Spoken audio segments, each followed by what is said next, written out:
So this video will be me reading the questions for you, and then I would like you to pause the video and then do your best to answer all the questions. Once you're ready for me to explain the answers, you can press play and then check what you wrote.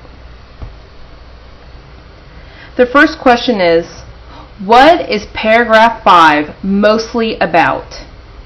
A, how Owney got his name. B, why Owney always came back home. C, when Owney first came to the post office. D, where Owney traveled. Question number 8. Which question can be answered by reading paragraph 7? A, when did Owney first go into a post office? B, what places did Owney visit? C, why did Owney like to travel on trains? D, where can you see Owney's tags today? Question number 9. This question has 2 parts. First, answer part A, then answer part B. Part A. Read the sentence from the article. Then a scruffy brown dog with muddy paws and fur sticking out walked into the post office in Albany, New York. Based on the clues in the text, what does the word scruffy mean? A, messy. B, scary.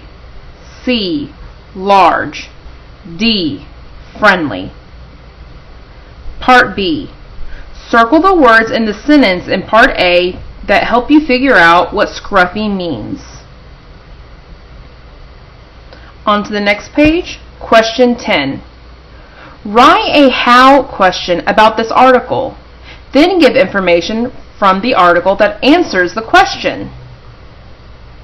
So friends, this is kind of like how you can think of what a teacher does. Maybe we come up with our own questions and we already know the answer that we're hoping you, the student, can figure out. So I want you guys to be the teacher. I want you to think of a how question and then write down what the answer is. And number 11, this question has 2 parts. First, answer part A, then answer part B. Part A. Why did the post office put Owney's picture on a stamp? A, Owney traveled to many places with the mail. B, Owney liked to sleep on mail bags. C, Owney was owned by a mail worker. D, Owney once hopped onto a train. Part B. Underline the sentence in paragraph 7 that tells about the answer to part A. Today, you can see Owney and his tags in the museum. The post office made a stamp with his picture on it. Now, like Owney, his picture travels with the mail. This is where I'd like you to pause the video and do your best to answer all the questions. When you're ready for me to explain the answers, press play.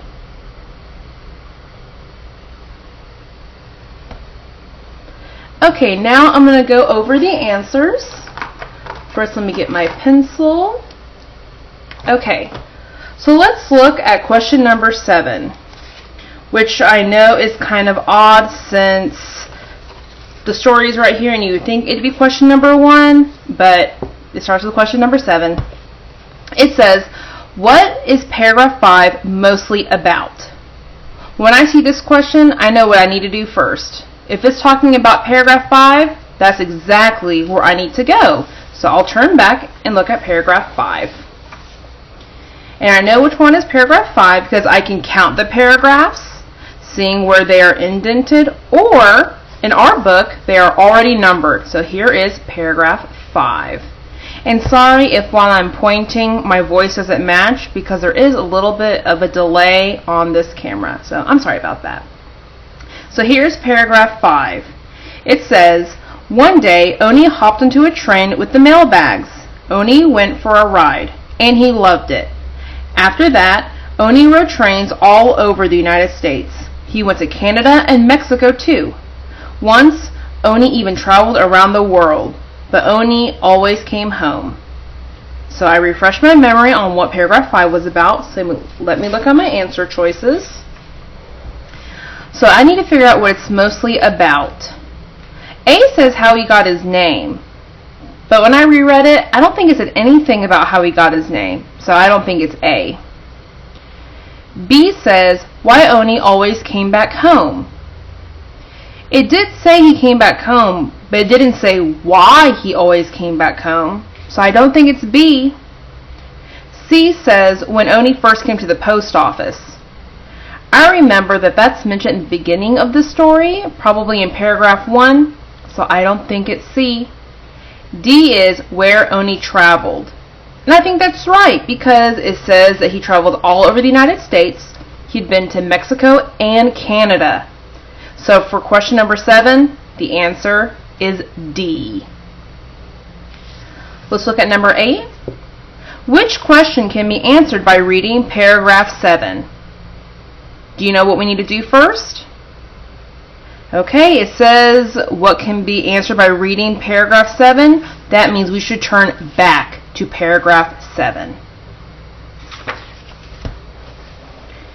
Paragraph 7, let me scoot this so you can see it. Paragraph 7 says, today you can see Owney and his tags in a museum. The post office made a stamp with his picture on it. Now, like Owney, his picture travels with the mail. Okay, so now I remember what paragraph 7 is about. So let me look at my answer choices. Let's see. It says, remember, I am looking for a question that can be answered in that paragraph. It's kind of like we're thinking in reverse. So it's kind of like we've already read the answer, but now we have to find the matching question. A. When did Owney first go into a post office? Did paragraph 7 tell you when he first went into the post office? No, it doesn't, so it can't be A. B. What places did Owney visit?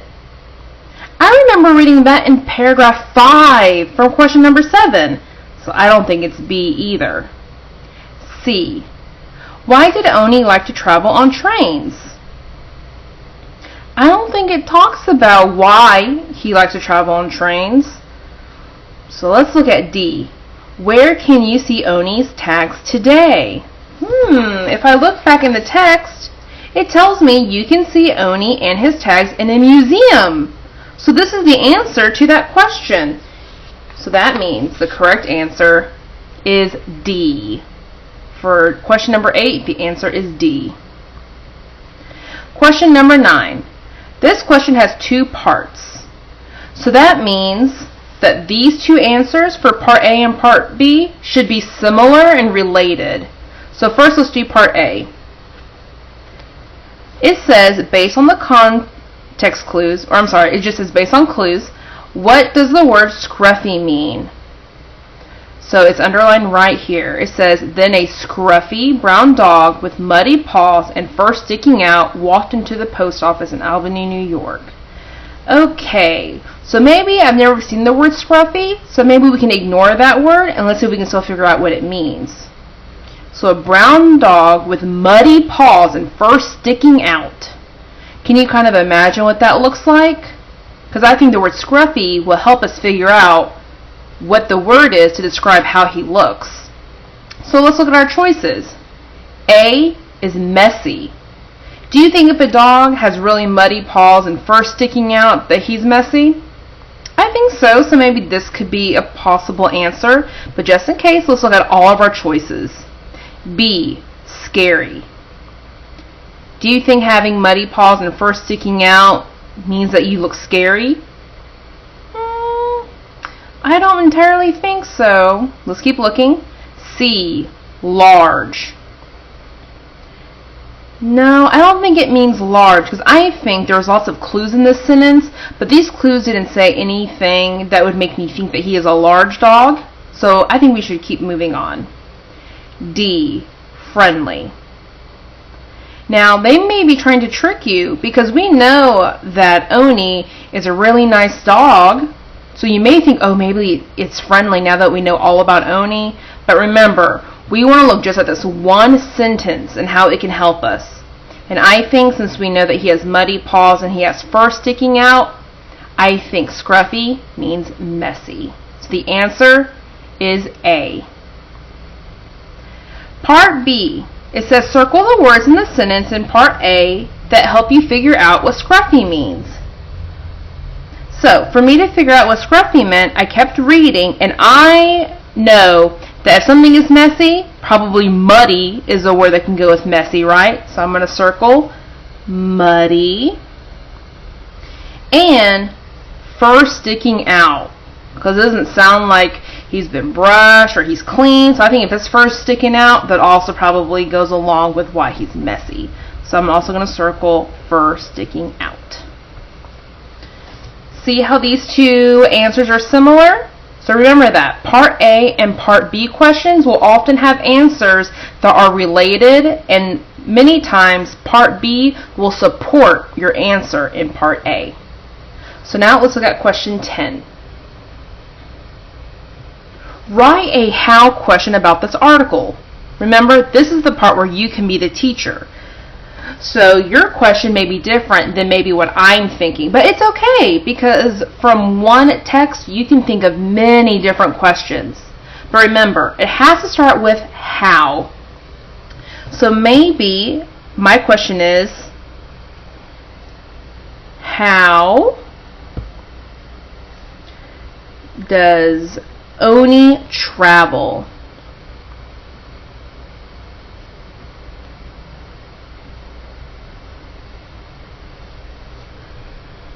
And for me to answer this question, I would need to look back in the text to find my answer. But I know in the text it talks about how Owney hopped on a train when he went to all the different places. So I know he traveled by train. I see that in paragraph 5. He traveled by train. So I write that as my answer.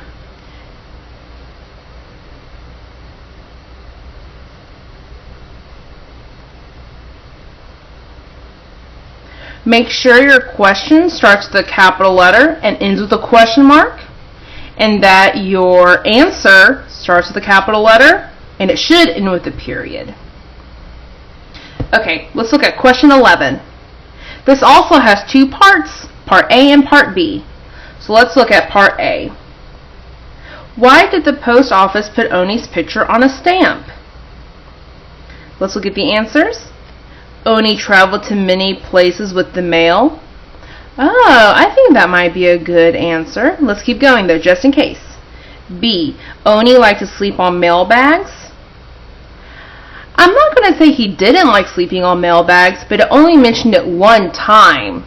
So I don't really think that B is going to be the answer, so I think B is wrong. C. Owney was owned by a mail worker. I don't really think it said anything about a mail worker owning him, so I also think C can't be the right answer. D. Owney once hopped onto a train. Well, he did hop on a train, but it was definitely more than once, and I don't think being on a train has much to do with why you would be put on a stamp, so I don't think D is right either.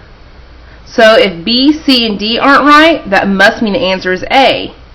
Owney traveled to many places with the mail. So Part A, the answer is A. Now Part B is going to be related to Part A. So let's see. Underline the sentence in paragraph 7 that tells about the answer to Part A. So this says, today you can see Owney and his tags in a museum. The post office made a stamp with his picture on it. Now, like Owney, his picture travels with the mail. Oh, I think I see where our answer is. Remember, we have to underline the whole sentence. Well, I see 3 sentences, and the one I think matches most with my answer is the last sentence. Now, like Owney, his picture travels with the mail. Because I see keywords like travel, and in my answer in Part A, the word travel was there. And really with the mail, the whole phrase, with the mail. So I think I need to underline the last sentence. Alrighty, that is it. I hope you did well.